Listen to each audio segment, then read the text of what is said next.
Administração financeira, aula Métodos para avaliar projetos de investimentos. Parte 6, casos especiais. Nessa parte vamos ver alguns problemas que aparecem em análise de projetos. Primeiro, a diferença entre projetos independentes e projetos mutuamente excludentes. Os projetos independentes são aqueles em que a aprovação ou rejeição de um não interfere na aprovação ou rejeição de outros. E os mutuamente excludentes, a aprovação de um ou rejeição implica ou interfere na aprovação ou rejeição de outro. Vou dar dois exemplos. Projetos independentes. Uma empresa de varejo que tem lojas próprias e que esteja avaliando lojas em cidades diferentes. A aprovação de uma loja numa determinada cidade é independente da aprovação ou rejeição de uma loja em outra cidade. Ou seja, a empresa pode aprovar uma, aprovar as duas, aprovar nenhuma, e assim ela segue. Quando nós falamos de projetos mutuamente excludentes, a aprovação de um interfere na aprovação de outro. Por exemplo, a empresa está avaliando uma determinada máquina, um determinado equipamento para o parque fabril dela. Ela precisa de uma máquina, então se ela aprovar a máquina de um determinado fornecedor, ela vai rejeitar a do outro fornecedor, porque ela precisa apenas de uma máquina, ou seja, são projetos mutuamente excludentes. A aprovação de um implica na rejeição do outro. E agora nós vamos ver alguns pontos, alguns problemas que aparecem em análise de projetos. Problemas comuns a qualquer projeto. Projeto tipo investimento ou financiamento. Isto eu vou deixar para mostrar para vocês quando nós formos resolver o exercício 5.10. Lá, neste exemplo, nesse exercício, isto fica claro. Segundo problema, mais de uma taxa de retorno, múltiplas taxas internas de retorno. Aqui um exemplo. Analise o exemplo abaixo, calcule ativo VPL, considerando as seguintes taxas de desconto: 0, 5, 10, 15, 20 e 25%. Aqui está o projeto, o fluxo de caixa dele, um investimento de 100 na data 0. Na data 1, um retorno de 230 positivo. E na data 2, um fluxo de caixa negativo de menos 132. Aqui está o fluxo de caixa do projeto, em cada uma das datas. E aqui a taxa interna de retorno. Este projeto tem duas taxas internas de retorno, 20% e 10%. O que é a taxa interna de retorno? A taxa interna de retorno é aquela que faz com que o VPL seja igual a zero. Por isso que eu pedi para que vocês calculassem o VPL deste fluxo aqui a 0, 5 até 25%. Vejo que a 0 menos 2, a 5% menos 0,68, a 10% VPL igual a 0, a 15, 0,19, a 20, 0 novamente, e a 25 menos 0,48. Ou seja, esse projeto aqui possui duas taxas que fazem o VPL igual a 0. Isto acontece quando o fluxo de caixa é um fluxo não convencional. Ou seja, quando há mais do que uma inversão de sinal. Veja só, aqui o fluxo era negativo, ele passa para positivo e depois ele volta para negativo. Um fluxo convencional tem apenas uma inversão de sinal. Fluxos não convencionais têm mais do que uma inversão de sinal. Isto é um problema da taxa interna de retorno. Falar que o projeto tem taxa de 10 a 20% não tem sentido econômico, e aqui a única solução de análise para isto é o VPL. Dado uma taxa de desconto, aquela taxa que foi determinada como taxa mínima exigida de retorno, o projeto será analisado. Então ele tem que ser analisado por VPL e não por taxa interna de retorno. Aqui vale a pena vocês resolverem isto pelo Excel, entenderem como é a fórmula do VPL no Excel. O VPL no Excel, nós calculamos o VPL na data zero. O VPL no Excel é praticamente uma função de valor presente. Há um pequeno problema no Excel, então vocês não podem selecionar o fluxo inteiro com a função VPL. Se vocês colocarem a função VPL, vocês têm que selecionar apenas o fluxo a partir da data 1 e depois vocês somam o fluxo na data 0. Tá? Calculem o VPL na HP para este fluxo aqui e calculem no Excel para que vocês entendam exatamente do que estou falando. Aqui a taxa interna de retorno modificada. Quando nós colocamos esse problema da taxa interna de retorno, há quem fale que uma possível solução seria calcular a taxa interna de retorno modificada. Então eu vou apresentar o conceito e vou questionar se isso seria uma solução para quando temos mais do que uma resposta, mais do que uma TIR. Tá? Aqui tem um fluxo, ele também é um fluxo que tem uma inversão de sinal, mais do que uma inversão de sinal, então potencialmente ele tem mais do que uma TIR. Não necessariamente ele tem este fluxo, mas ele potencialmente ele teria mais do que uma TIR. E aqui eu apresento o conceito de taxa interna de retorno modificada. A taxa interna de retorno modificada, ela usa para acertar o fluxo de caixa no tempo uma taxa de investimento e uma taxa de financiamento. O que a taxa interna de retorno modificada faz? Ela pega o fluxo negativo e volta com ele para a data inicial a uma taxa de financiamento. E os fluxos positivos, ela leva adiante até a data final a uma taxa de investimento. O raciocínio que está por trás disso é o seguinte: o fluxo negativo tem que ser financiado, então ele vai ser juntado aqui com este investimento inicial, trazendo ele para cá a uma taxa de financiamento, e o fluxo positivo é reinvestido a uma taxa de investimento, taxas do mercado financeiro. Então, se nós fizermos isso, pegar este fluxo e trazer para cá, 75,13, ele será somado aos 100 iniciais e vira um fluxo aqui de 175,13. E todos os outros fluxos positivos vão para a data final e são somados a este 60. Então vejo que este 40 que virou 42,80 está aqui e assim sucessivamente. Todos estes fluxos somam 262,28. Olha, se isso é feito, aí nós passamos a ter apenas este fluxo e este fluxo ao longo do tempo. Isso aqui tem uma nova taxa de retorno, uma nova TIR, que é o 175 investido na data zero e esse resultado final 262, que dá uma TIR de 6,96. Como nós temos apenas estes dois fluxos, essa TIR passaria a ser uma solução única. Olha, isto é uma solução? Eu entendo que não. Pelo seguinte, aqui está, olha, então o 6,96 está aqui, ó. O Excel tem a função emitir, basta vocês informarem a taxa de financiamento e a taxa de investimento, o Excel calcula isso, vocês podem ir lá procurar essa função e checar este cálculo. E o que eu vou fazer aqui para mostrar que isto, para mim, não é uma solução, é calcular o fluxo de caixa acumulado. Imagine que a empresa investiu 100 e aí ela retorna os 60. Imagine que a taxa de reinvestimento no mercado financeiro seja efetivamente os 7% para acompanhar o que foi utilizado aqui.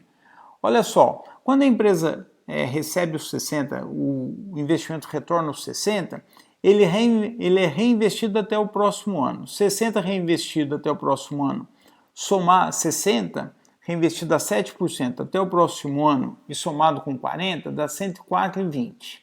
104,20 reinvestido a 7% até o próximo ano, menos os 100, sobram 11,49. E assim sucessivamente, reinveste, soma ou reinveste, subtrai. No final, este fluxo reinvestido chega a 139,78.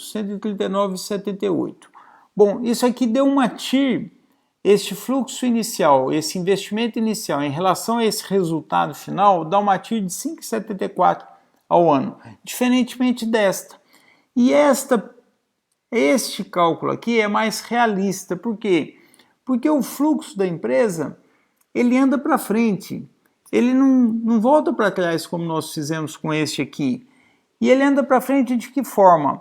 Enquanto ele é acumulado positivo, a empresa vai reinvestindo.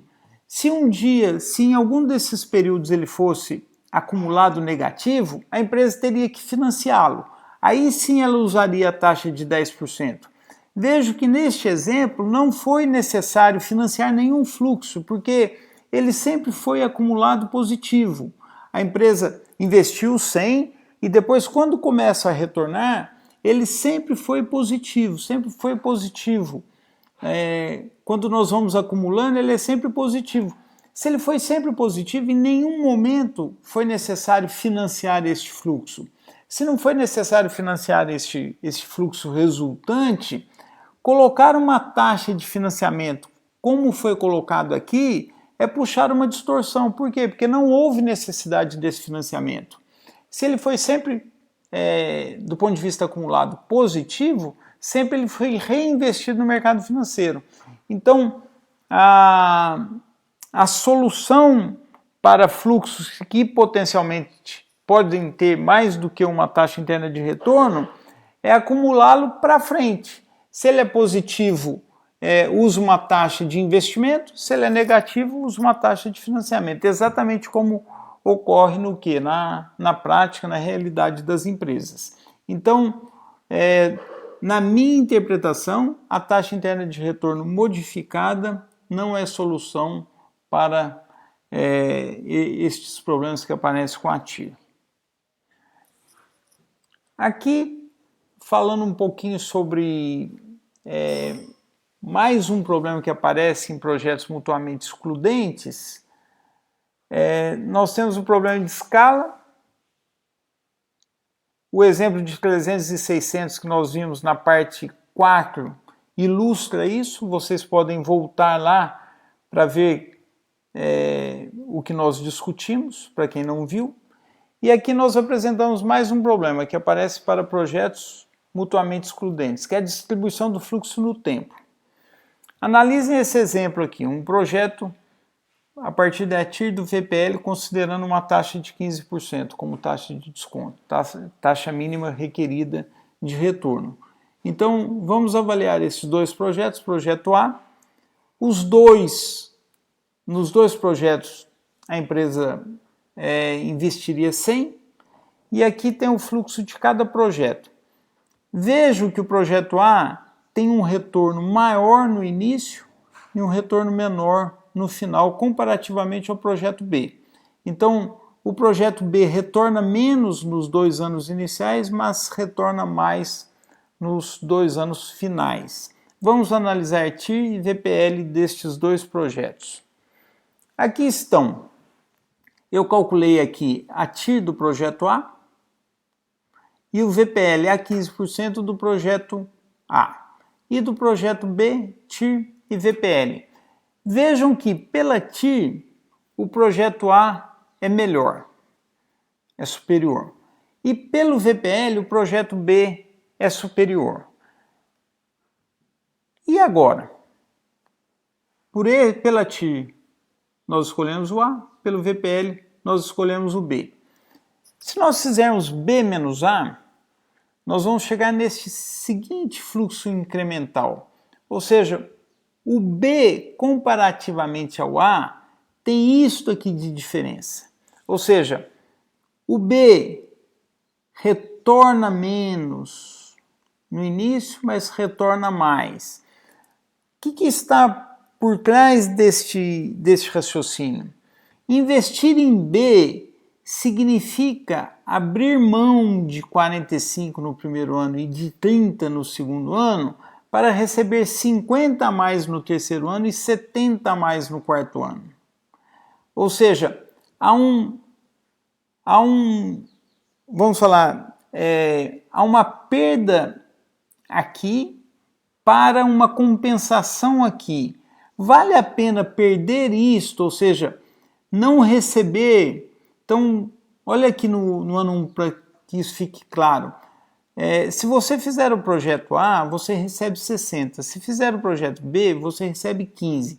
Ou seja, você está abrindo mão de 45, você está deixando de receber 45 aqui na data 1. Vale a pena deixar de receber isto, 45 e 30, para receber 50 a mais no terceiro, 70 a mais no quarto? É como se tivesse um investimento adicional para um retorno adicional. Por isso que nós analisamos sempre por que B menos A e não A menos B. Nós analisamos B menos A para que o fluxo negativo fique no início, para representar um investimento adicional. Investir no projeto B significa fazer um investimento adicional nos 2 primeiros anos para um retorno adicional nos 2 últimos anos. Bom, que jeito que eu analiso isso? Com as mesmas técnicas, TIR e VPL. Olha, este investimento incremental que há em B em relação a A, ele tem uma TIR de 24%, maior que a taxa de desconto, que é 15%, e tem um VPL positivo. Se o investimento incremental em B tem VPL positivo, ele é viável. Então, o critério que prevalece é o VPL e não a TIR. Mais um exemplo para mostrar o quê? A superioridade do VPL. Investir em B significa trazer valor. E essa é a medida que interessa, aquela que vai agregar riqueza. No final das contas, no final dos projetos, a empresa valerá mais. Por quê? Porque ela acumulou, ela trouxe riqueza, ela acumulou mais riqueza. Então veja que aqui nós temos, olha, o VPL de B é maior que o VPL de A, B superior. A taxa interna de retorno do fluxo incremental é maior que a taxa de desconto, ou seja, aponta para o B, e o VPL do fluxo incremental é maior que zero, aponta para o B também. Ou seja, o melhor projeto é o B e o VPL é o método superior. E aqui tem este resumo, que são regras que levam à mesma decisão. Ou comparar o VPL dos projetos, que nós já tínhamos calculado aqui, ou calcular a TIR do fluxo incremental, que nós calculamos aqui, esse 2403, e compararmos a taxa de desconto, ou calcular o VPL do fluxo incremental, que está aqui, 1108. Essas 3 regras levam à mesma decisão. E aqui podem voltar lá no nosso livro-texto, está claro lá, não comparar as taxas internas de retorno dos projetos, comparar o VPL. E mais uma vez, nós reforçamos com isso a superioridade do VPL em relação a TIR para análise de projetos. Bom, o último ponto desta aula, racionamento de capital. A empresa, ela sofre racionamento de capital quando ela não tem capital disponível, capital pronto ou capacidade de levantar capital para realizar todos os projetos disponíveis. Esse racionamento de capital ele pode ocorrer por falta de credibilidade da empresa, por conta de que custos de transação para levantar fundos, para fazer captações, estão muito altos, ou quando os seus títulos estão subavaliados, a empresa não quer emitir esses títulos. Estes pontos nós vamos discutir bastante na aula de estrutura de capital, na segunda disciplina que nós temos. Nós temos a administração financeira 1 e a administração financeira 2. Em administração financeira 2 nós discutimos esse ponto. Aqui eu trago um exemplo para ilustrar isto, que é um exemplo muito simples. A empresa tem capital disponível de 10, ela tem dois projetos, um que ela aplicaria 1, outro 10, ou seja, ela tem projetos disponíveis acima do capital disponível, ou seja, aqui caracteriza o quê? Racionamento de capital. Ela não tem capital para fazer todos os projetos disponíveis. E como a taxa de desconto aqui é 8%, esse projeto tem um retorno de 50%, esse aqui tem um projeto de 10%, os dois projetos são viáveis. Mas a empresa não tem capital para os dois, então ela está numa situação de racionamento de capital. Como que ela decide? Se ela fosse, mais um exemplo, se ela fosse pela taxa interna de retorno, esse projeto aqui, o projeto 1, tem 50% de taxa interna de retorno, enquanto esse aqui tem 10% de taxa interna de retorno. Como ela só consegue fazer um, se ela fizer este, ela tem uma taxa interna de retorno, mas ela tem uma subutilização do capital. E se ela fizer o de 10, ela agrega 1 e não 50 centavos de riqueza. Então aqui o que tem que ser olhado mais uma vez é o VPL, que é o conceito que mostra a riqueza que será agregada se a empresa tomar aqueles projetos. Projetos com vidas úteis diferentes nós vamos ver na aula de fluxo de caixa, e com isso nós terminamos a parte 6, casos especiais. Qualquer comentário, mandem-me um e-mail. Aqui estão os exercícios desta aula, métodos para avaliar investimentos, capítulo 5 do Ross Westerfield J.F. Lamb. E aqui são os capítulos. Os exercícios do capítulo 5 para vocês fazerem. Com isso, nós terminamos a aula, métodos para avaliar projetos de investimentos. Até a próxima.